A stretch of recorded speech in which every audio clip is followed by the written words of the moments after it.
बुद्ध से शिक्षा लेने के बाद श्रीमा नाम की महिला, जो कि उस समय मगध साम्राज्य के राजघराने की नगर वधू थी, उसने अपने गृहस्थी का काम छोड़कर बुद्ध की उपासिका बनने का निश्चय लिया।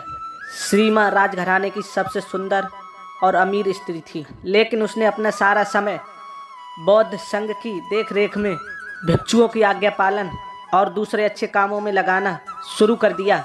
उसने बौद्ध संघ से हर दिन 8 नए भिक्षुओं को अपने घर बुलाकर भोजन कराने का नियम बना रखा था।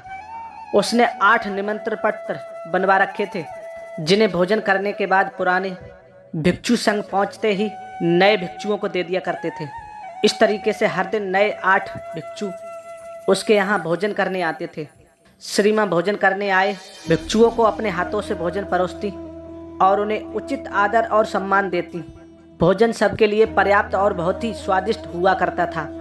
एक दिन की बात है, 8 भिक्षु में से एक भिक्षु, जो कि श्रीमा के घर से भोजन ग्रहण करके लौटे थे, आश्रम में आने के बाद से बड़ा ही उतावला और प्रसन्न प्रतीत हो रहा था।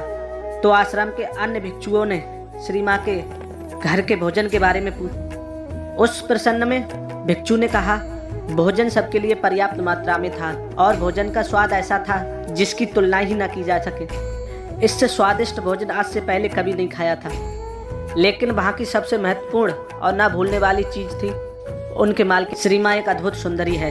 उसके सुंदरता की कोई तुलना ही नहीं है।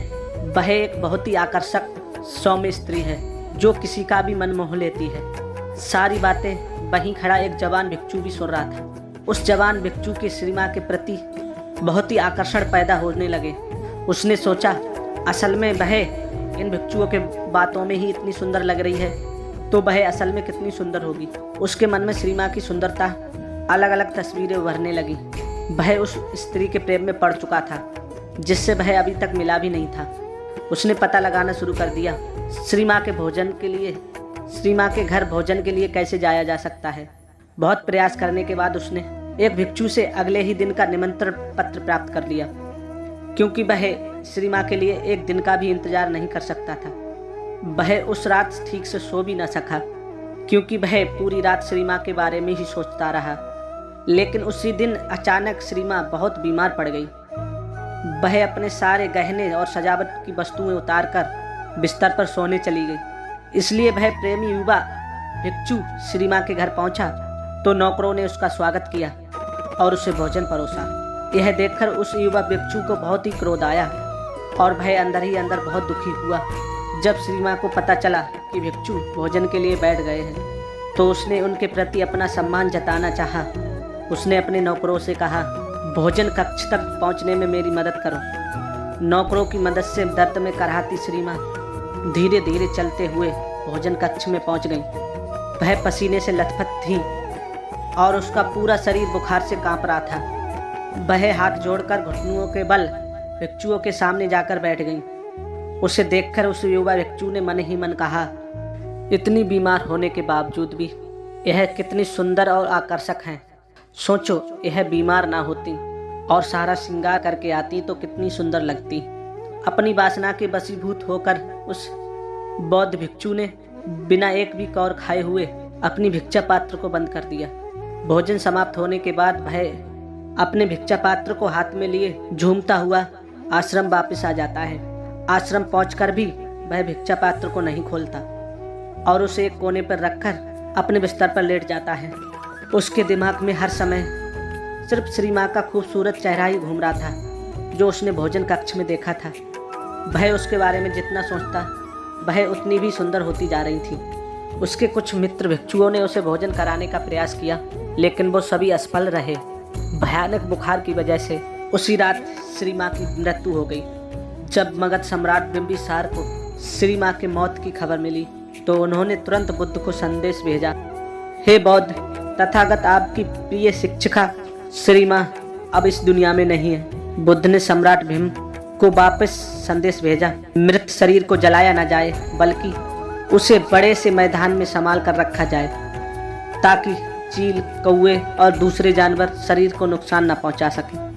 इसके लिए कुछ पहरेदार मृत शरीर के आसपास तैनात कर दिए जाएं। 3 दिनों में मृत शरीर सड़ चुका था।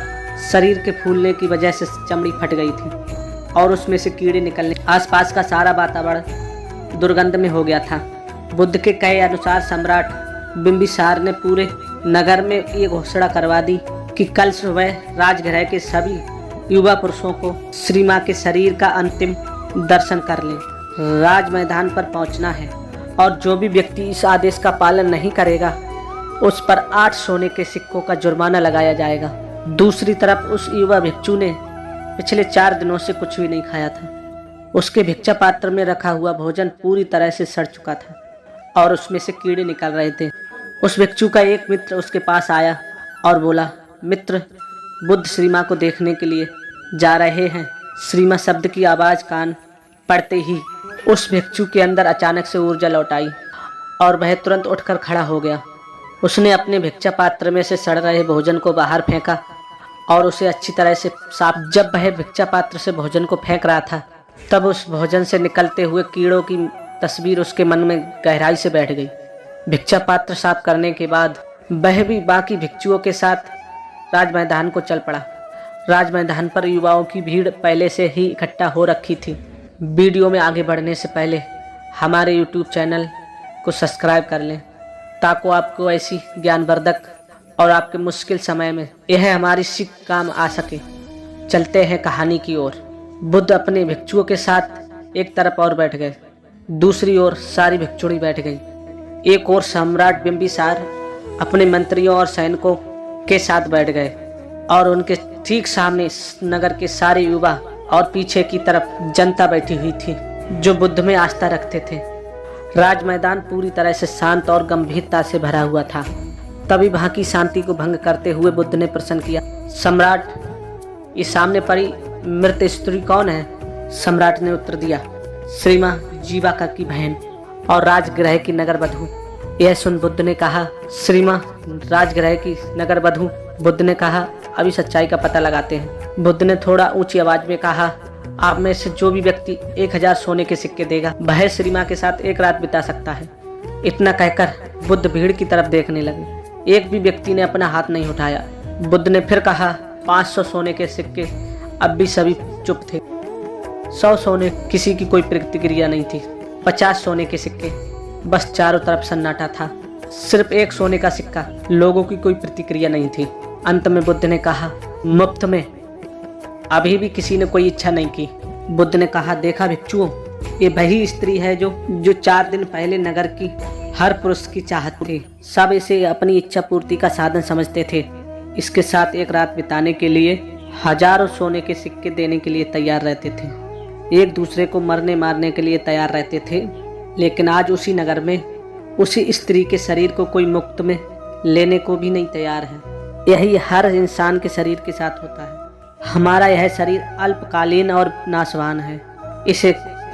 इसे केवल सुंदर कपड़ों और गहनों और सुंदर स्त्री आकर्षण द्वारा बनाया जाता है। लेकिन हमारा कोई प्रयास इसे बूढ़ा होने, बीमार होने, अंततः नष्ट होने से नहीं बचा सकता। लेकिन केवल मूर्ख ही अपने आप को कल्पनाओं से और उसे सुंदर ही आकर्षक मानते हैं। भिक्षु ने बुद्ध की ही ये सारी बातें सुनी ही। बुद्ध की ये बातें उसके दिल को चोट कर गईं। उसने सोचा, जब श्री मां जिंदा थी तो उसका शरीर कितना सुंदर और आकर्षक था, कुछ भोजन की भांति जो सुंदर उसे ताजा बनाकर। हालांकि उसके समय के साथ उसके कटोरे में रखा भोजन सड़ गया और पूरा भिक्षा पात्र कीड़ों और मक्खियों से भर गया। इसी तरह श्री मां के जीवन ने श्री मां के शरीर को छोड़ दिया तो वह फूल गया, कीड़ों से भर गया। उसमें से तरल पदार्थ निकलने लगे और वह मक्खियों और दूसरे जीवों को भूख का आहार बन गया। अपने स्वयं के शरीर के बारे में विचार करने के बाद वह समझ गया कि वह अलग नहीं है। यहाँ तक कि इस दुनिया में कुछ भी उसके शरीर को बर्बाद होने से नहीं बचा सकता। इसलिए अपने शरीर और कल्पना से लगाव रखना एक है। इस नए ज्ञान के साथ वो बौद्ध भिक्षु आत्मज्ञान